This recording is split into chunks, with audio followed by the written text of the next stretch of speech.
In today's video, I'll show you how to track your Amazon order using a tracking ID quickly and easily. First, open your browser and go to www.amazon.com. Once you're on the homepage, click the Sign In button at the top right corner. Enter the email address linked to your Amazon account, then click Continue. Next, type your password carefully and click Sign In to access your account. After signing in, you'll be taken to your Amazon homepage. Now, look at the top menu and hover over or click on Accounts and List. From the drop-down, select your orders. Here you'll see all your recent purchases.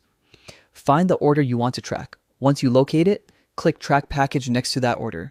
This will open the detailed tracking page. Here you can view your tracking ID, delivery status, courier details, and estimated delivery date. If there are any updates or delays, you'll see them right on this page, so you'll always know where your package is and when it's arriving. And that's it. You've successfully tracked your Amazon order using your tracking ID. If this video helped you, don't forget to like and subscribe for more simple tech guides like this one.